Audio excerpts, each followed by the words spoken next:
everyone, and welcome to another episode of the Dazzle Fly podcast. I'm Caleb alongside my brother Joshua, as always. Joshua, how are you today, man? Doing great, man. We thought we would, this will be our first duo episode for, I guess, is it a new year maybe?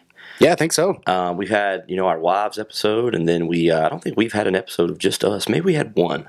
But it's time to, thought we had a little break and some guest action and a little episode of just us. We got to do some fishing and wanted to definitely talk about that, but also want to keep everybody up to speed about some things that are coming up. So this episode drops on Pearl's birthday. Yeah, the 27th. We got to start with that. Yeah, happy birthday to Pearl. That's our mom. That's our mom. So happy birthday to our mom. And we wanted to start with that for today, and then wanted to fill everybody up about some things coming up. First of all, this weekend, March the 4th, I and our dad will be down in Greenville. At Greenville Orvis. Yeah, it's going to be an awesome time for you guys. I can't make it. Doing a little meet and greet in between a couple of tying days. They're doing some fly tying 101 and 201 there. So we're going to do a little meet and greet, maybe tie up some flies with your son or daughter if you come by to say hi. And so looking forward to that.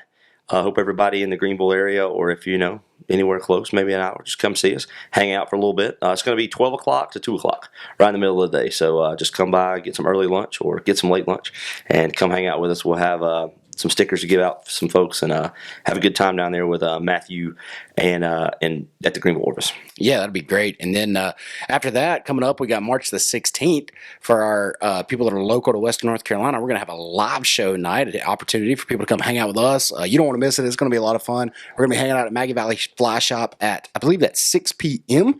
And we're going to hang out for a little while, and then we're going to record a live show with Mr. Jerry Yates.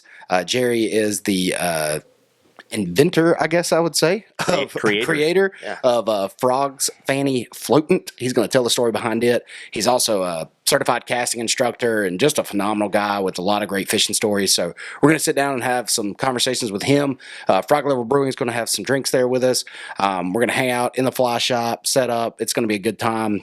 Probably do some live Q&A there as well, and going to record a podcast together. So I'd love for anyone that's in Western North Carolina to come hang out with us. Yeah, it's kind of one of the cool events we've been looking forward to. We hope to do a couple of those throughout this year, so that's going to be fun. And I think that's about, and then the end of March, just to wrap up March 24th, we will be at Highland Brewery. I can't remember the time on that. I think it's 7, maybe a little earlier, maybe 6 to 8. But we will be there early when the doors open for the F3T Fly Fishing Film Festival. And I'm excited to meet with Miller and those guys that night, hang out with Hunter Banks Fly Shop, and also watch some awesome films. We'll have a little table set up. You guys can come by and see us.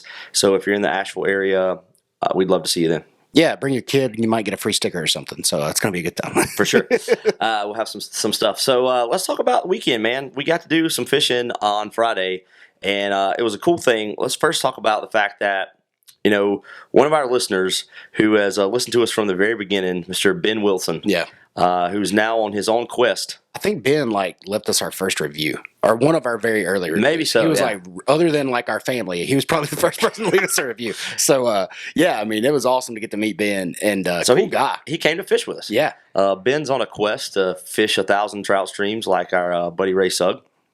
And he's been getting after he has been getting after it. He knocked out 2 while he was with us. Yeah, so really cool. He met us at a local stream inside the Great Smoky Mountains National Park. We won't divulge where we were, but it was a cool day. We got to fish with Ben, just to meet him, and it was awesome. Kind of what we're all about, just getting to meet folks and hang out with them for the first time. Fishing with the guys is fun, and getting to see him just talk about kind of walking in and talking about what he's enjoyed about the podcast, and also us just being able to learn a little bit more about him. That was really cool. Yeah, it was neat. It's like you said, we've started creating this community of anglers and dads, and it was really neat to meet Ben and get to hear more about his story. I think it's cool too, as we do this podcast, a lot of times we're interviewing guests and we're interviewing people. The real reason we do it is for the people that are listening, though. For sure. When we get to hear their stories and get to hear maybe how we've encouraged them, or to hear a little bit about what they do, it was neat. And the fact that he listened to Ray Sugg's episode about fishing 1,000 streams, and it inspired him to do that. That was cool. I think he actually got in touch with Ray. That's pretty cool. They've been connected. Yeah, that's awesome. Got in touch with Ray, and they've been talking a little bit about doing it. And so it was a cool thing. But let's talk a little bit about why we did this trip. Well, first of all, I had a optional work day, so I was able to get off school. You're off on Fridays, and so we were able to get to the stream. it's one of those classic things where you watch the weather all week, and it was 75 on Thursday. It was 78 on Wednesday. It was like springtime in Western North Carolina. It was wild. And we thought that the forecast was like 55 and rain. So we were like, oh, great, we picked a bad day to fish. But, man, we had so much sunshine for the first 4 or 5 hours. 1 or 2 in the afternoon. Yeah, we just had such a great day. And we contemplated floating on that Friday, but we decided not to float. And the main reason we decided not to float is we have had the privilege of being able to get a couple of gifts. And a couple of those gifts we wanted to get on the water. Yeah. So the first thing, we met a guy from Washington State via The Instagram, right? Isn't that what he reached out to? And this is his name is Wes, and he makes fiberglass fly rods. Super cool. I myself had never fished with a fiberglass fly rod. Yeah.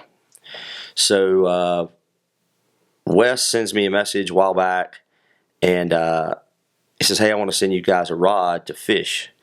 And I said, "Well, sweet, we'd love to do that." So he sends us this super sweet. We'll post some pictures of it. Yeah. And he owns the Snoqualmie. Yeah. Snoqualmie. Sorry, I knew I was going to struggle with that. I even called him to learn how to pronounce it. Still messed up. It's a river in Washington that he lives on, and Snoqualmie Rod Company. Yeah. And he sent us an 8.6 4-weight fiberglass rod. And man, I'd never fished fiberglass either. It was super cool. I mean, it's really different than a normal fly rod. It is. It's heavier, but it casts a little slower maybe. But it feels really slow action. I mean, it's like fishing. It's like fishing with like a heavy spaghetti noodle. Like it's just. I mean, it was awesome. It was so cool. It was really slow action, but when you got a fish on that thing, it was pretty special. Pretty fun, man. It was a lot of fun. So, I'll be honest. The first time I'd heard about fiberglass rods, and I think, if I'm not mistaken, we had fished with a guy a while back that had one. Okay. Or he had one that he was fooling around with before we got there. You remember up on Sure.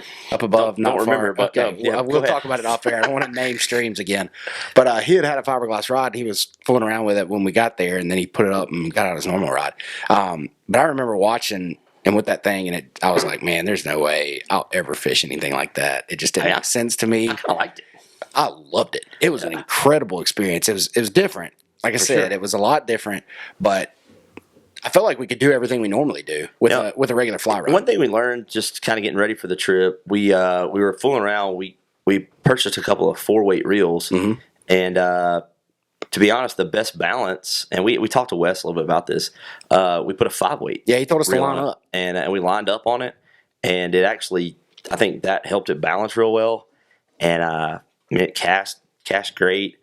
And so that was one rod we took in the park. Well, and the thing that I really loved about that rod too, though, was fishing in like really tight quarters. Yeah. I felt like I could cast it into really tight quarters really well. Now, it may have been the fact of the other rod that we had. We're going to go there. But that rod, I remember there was a section of the river that kind of split, and there was a waterfall right there, and we just decided to go around it. Yeah. But I wanted to fish that waterfall in that plunge pool real quick, but it was real covered up with rhododendron. I mean, there was just limbs everywhere. It was crazy. And if I had the 10-foot rod that we're going to talk about here in a minute, I would have never been able to cast it in there. But you had switched with me, and I was fishing that fiberglass rod for the minute, and sure enough, like I was able to get that thing up into that waterfall really easily and pull a trout out. It was crazy the amount of rhododendron that's already green. Like for February the 25th or whatever it was that's almost starting to like get flowers. Yeah, I mean, crazy that there was that much kind of greenery. But so we took that rod, and then we also were reached out to recently. It's probably about some months ago now, by our friend Landon, and at G Loomis, and he hooked us up with a G Loomis 10-foot 3-weight IMX. Is that right? IMX Pro E, which is for Euro rod. So we were like, well, let's take that rod and the glass rod into the park for the day. Yeah, and we'd never really fit. I'd fished Euro a little bit. I still don't think I can say I fished Euro based on what we're about to tell this story. but we took that rod as well, and you started with the Euro setup. We got a sweet, and like I said, we got a sweet Reddington tilt reel. We took all the weights off it. We got it balanced pretty well. You think you had some. If you guys want to get technical, we could put this in the show notes. We usually don't do that on the show, but it was like just a basic Euro line, right, from Rio. Yeah, it's the Rio. I think it's the tactical Euro. Tactical Euro, yeah. And we got a set up for that. Yep. And we started the day with you on that, and you were actually Euro nymphing. Yeah, and it was fun. It was cool. I enjoyed it. We were throwing. I was throwing two flies, Euro nymphing, two nymphs, yeah. Two nips. Had a pretty heavy point fly with a little small fly on the back. Switched back and forth. Caught on everything from prince nips to pheasant tails to trying to think what else was going on. Some little like tiny midge patterns that I had trailing behind. Little sexy waltz that you had tied up. So props to you. Well, we're gonna get into fly tying here in a minute. My favorite. No. Let's just we'll tell that story in a minute. So we fish and we fish for. I don't know. We're the three of us. Ben's with us fishing, and we're fishing for a good while. And I think it started kind of slow. We caught a couple fish. Yeah. But it started slow. For the park in February, like it felt like we were doing really good. We were feeling pretty good. We probably caught, between the three of us, we'd hit double digits already. Yeah, so we were feeling okay. And I'm fishing a dry dropper. And I finally got the dry fly dialed in. I think color, time of year. Yeah. Not kind of what I always fish. So I was fishing a dry dropper. And I think there was like 3 pulls in a row on the fiberglass rod that we were fishing that I caught fish on the dry fly. Yeah. And at that point, Caleb was like, okay, I've seen enough.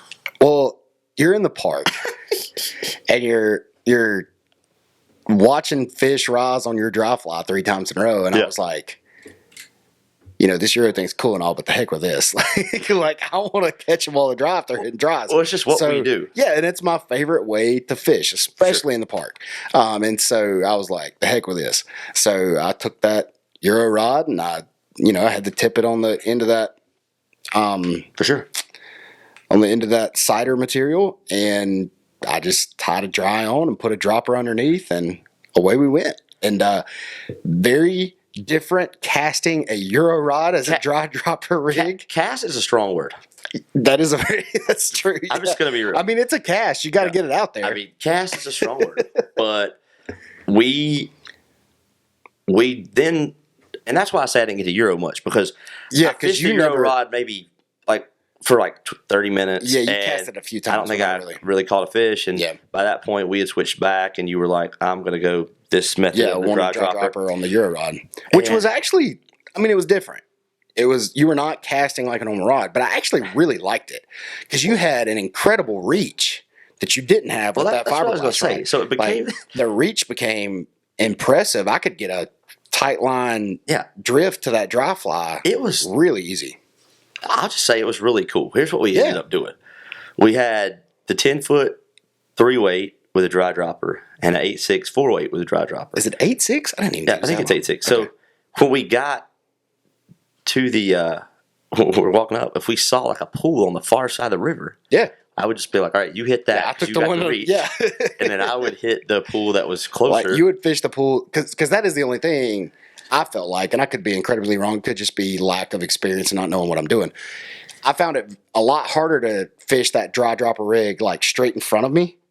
See, I did okay worse straight than in front I did, of me. That biggest like off to the side. The biggest fish I caught was straight in front of me. Yeah, I don't know. Maybe it's just me. Maybe I was doing something stupid. But we definitely couldn't get in tighter spots with that one. Oh yeah, I mean that waterfall fish I was just talking about a minute ago. Like I had to catch something like fiberglass rod. I've never been able to cast that Euro rod in there. I mean, some guys better than me probably could, but I know I couldn't. So it was really neat though. Like that's cool. What we did. So as you would like flip and maybe roll cast a fiberglass or a graphite rod, just pop it over there. I kind of got to where it was really cool for me when I was fishing the Euro rod, because it was like you would flip it, and I kind of, as a former baseball player, it's kind of like a fly ball. You just wait on it, man. Because all we had out was the leader. Yeah. Out of the Yeah, I mean, there's no fly line sticking out of the. So it wasn't really something that would pop. It was just, but it worked. Yeah. We made it work. We made it happen. And here's what was fun. Great.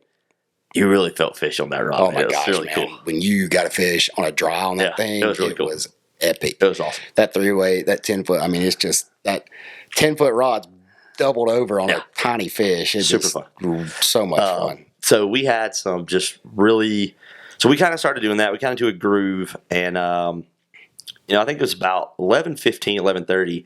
We sat down on the side of the stream and ate kind of our snacks we brought in, because for the whole day, that was kind of like the lax part of it. We had kind of gotten to where it wasn't like fishing every other hole. We were working a little more. Yeah. And I was like, I'm just going to sit down, little pepperoni and cheese like I like to do in the park, and just kind of sit and enjoy. And I tried to be slower. You did. I was impressed. You stopped for lunch before I did. Yeah, I mean, I was like, okay, I'm going to stop and eat and kind of hang out.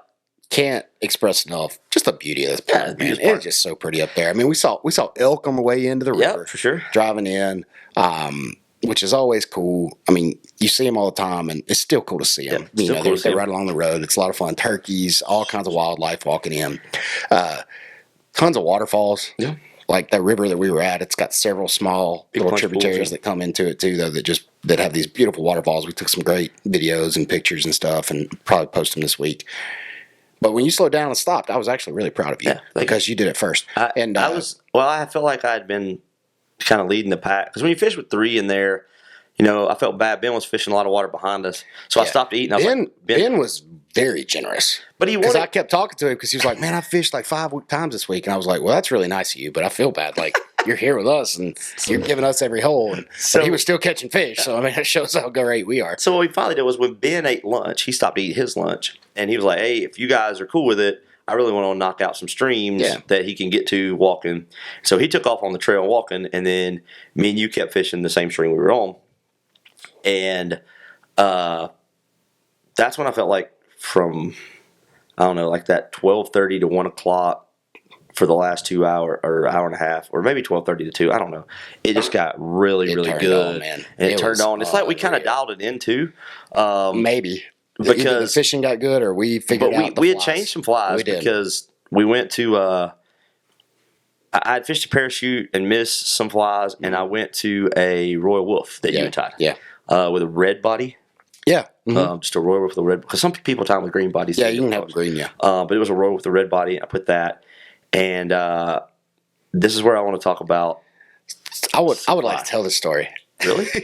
I mean, partially. But you have to. My favorite part. Okay, so yeah, lead the way. Go ahead. Do you want to talk about what I started laughing at? I want to talk about how. Before we do that, we need to talk about the intricacy of. Not intricacy is a big word. What we finally did well. Okay. Because I feel like we need to wrap in this whole trip. We try to give tips on this. This is more of a fishing episode. We could talk maybe a little parenting at the end. Our mom, like a year ago for Christmas, not this year, a year ago. Oh, yeah. Got us some walkie-talkies. Dude, those things were. And we had been forgetting to take them in the park. Yeah. And we've been boat fishing more. So when you're on the boat, you don't really need them. But even though we stayed close together. Yeah, we hardly ever. There's just a few times we got out of eyesight. We took the walkie-talkies.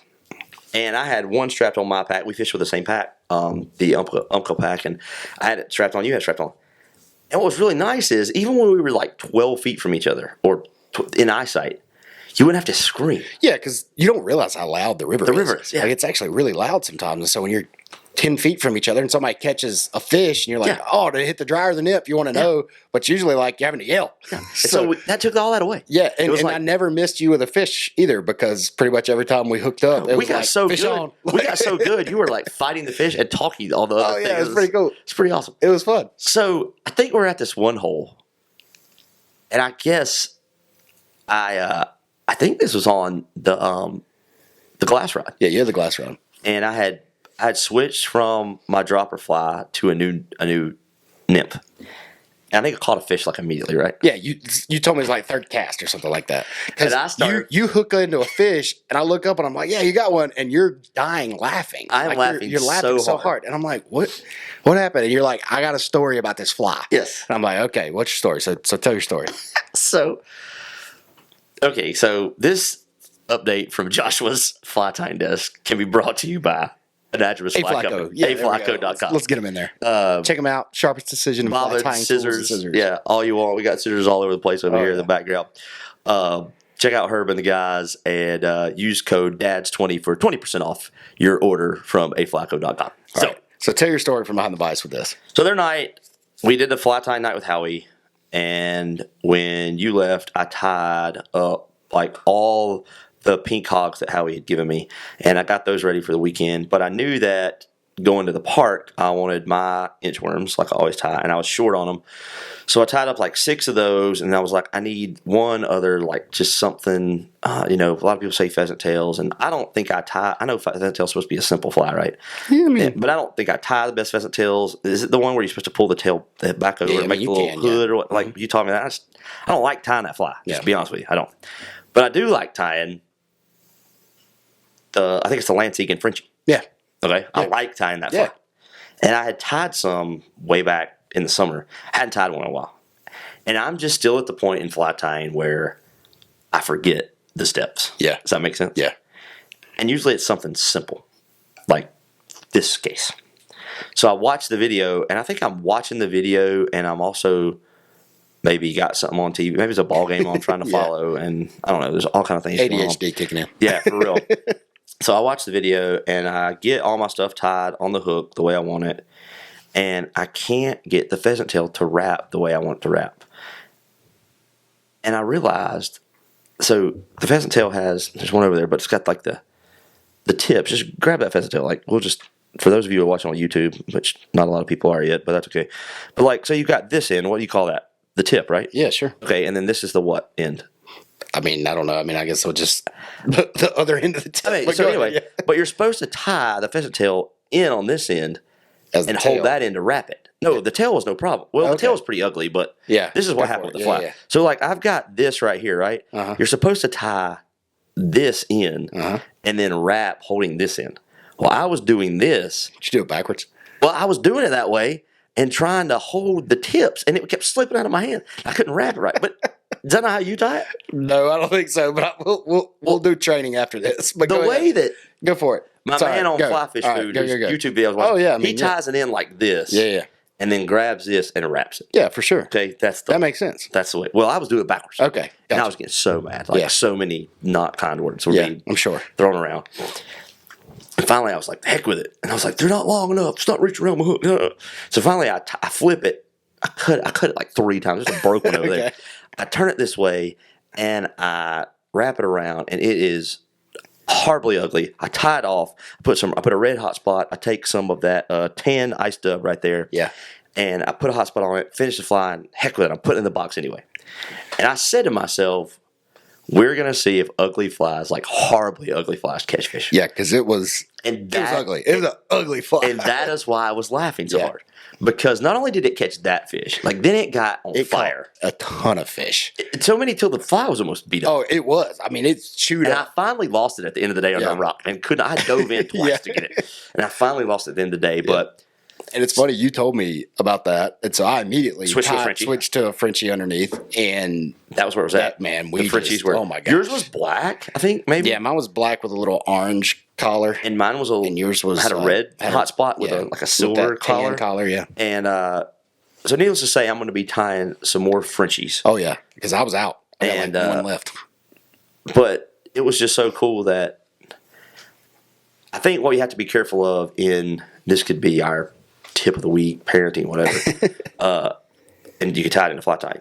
If you get caught up in watching all these like professional tires that are really, and all of the stuff they post, and it's like perfectly, you're not going to do that I don't know if I'll ever tie like that. Maybe I will. Yeah. But why am I tying flies? To catch fish. And it's like fulfilling to catch fish on the flies I tie. So that was a really cool moment. I that night before I was like, I'm going to take this, just see if it'll catch fish. And I didn't think it would. Yeah. But man, it caught a lot of fish. Well, there's that old adage in fly tying that is so true over and over again. There's flies that catch fish and there's flies that catch fishermen. And so there's flies that don't look good at all. Yeah. But dang, they can catch some fish. My And that's flies the are not point. going to be catching a lot of fishermen. But there's also flies that have to look good to catch fishermen, and folks that sell flies know that. Like there's and so they want them to look precise and accurate, and everything's symmetrical, and the taper on the body's just right. And while that's nice and it Great. looks really cool for all of us, and I try to aspire to make really nice flies and make them look good, but they don't necessarily catch the most fish. Those ugly flies catch. I mean, it plenty caught a of lot fish. of fish. I mean, double digits. That one fly. Oh my gosh. We switched rods. And you were catching a lot of fish on it was nuts. Like you kept saying the Frenchie. Oh man, yeah, it's like every other cast. It was like Frenchie every other cast. It was just nuts. So I mean, and it's true. And I'm going to go out on a limb here, and we may cut this out later. But in a lot of ways, to kind of throw in a dad tip to this, I think a lot of times, like in a lot of ways, it's the same with kids, because you get the kids and you try to post them on social media and you try to get the perfect picture and you try to get stuff that looks like right. And that looks great to the rest of the world watching, but is what you're actually trying to produce in your kids taking place? You get what I'm saying? No, like a lot of times I think we get so on social media, like catching the perfect moments of our kids and putting them out there to show them off to everybody, and everybody else be like, "Oh, you're such a great parent. You're so wonderful." And then even people go like the fake way now, and they post online of like, "This is the actual ugly side and truth of parenting," and they still do that to try to get people to look at them and say, "Oh, you're so great and you're so wonderful," instead of just actually focusing on what you're trying to. You should be focusing on as a parent, which is like raising whatever you're trying to teach. Yeah. And the other thing we tend to do a lot as parents is we kind of quickly critique how other parents parent. Yeah. And we get too there's no perfect way to do this. Yeah. And that's kind of what I wanted. There's no perfect way to be a dad on the fly. There's no perfect way to be a mom. There's your way. And what you find out to do it in your way for your family, as long as you're teaching the things we believe in, which is, that your kids care about other people and that they're nice to other people, and that they, in our case, that they understand that God loves them and things like that. Then you just kind of figure it out. Yeah. And kids are different. There's ways to figure out how to implement values into your kid's life that really matter. Yeah, that's what I mean, values. That's what you meant, yeah. And so that's what you should be focusing on. How you do your values and how I do my values, even as brothers, and all this time we spend it's very on the different. Could be different. I couldn't agree more. But that's the thing. Like I think sometimes we get so focused on like putting it out there to the world of like, hey, look at my kid, how great they are, or look at the ugly side of it, and make me feel better about being a parent, instead of just focusing on what are the values that you're instilling in your kids and are they really happening? And it comes back to in the same way of like fly tying. Like there's flies that catch fishermen that you can take pictures of and you could probably sell them and you could post them online. Everybody like, dang, that's a solid fly. Like that looks really good. But does it actually work? I'm sure it would. I'm sure the prettiest Lance Egan Frenchie that I could have bought in the store 100% would have caught fish too. But sometimes the ugly ones work too. But my point is that fly worked. Yeah. And I'm really mad I didn't tie more of them, because 3 times I got stuck and dug through a hole to make. I pulled out 3 sticks just to make sure I could get. Yeah, I grabbed a branch one time, knocking stick, like broke a limb to try to be honest. I was hung up a lot less than normal, but I got, because we were trying to really dredge the bottom, I would get hung up on rocks on the bottom. Yeah, for sure. But so that's just kind of the cool part I wanted to bring up, and I'll keep tying flies because that was fun for me to see something besides my green inchworms catch fish. Yeah, so that was exciting. I want to learn to tie those. I haven't learned to tie that royal wolf. I want you to teach me that this coming. Yeah, we'll work on that for sure. And man, it's just, I needed that day in the park so bad. It's been so many days since I've been fishing. It's been so long since we've been gone fishing. Yeah, I was trying to think of the time.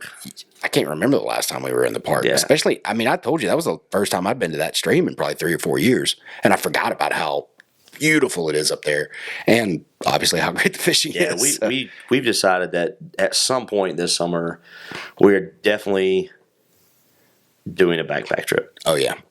And that maybe there, maybe another place, but somewhere in the park. That would definitely be like an episode's episodes.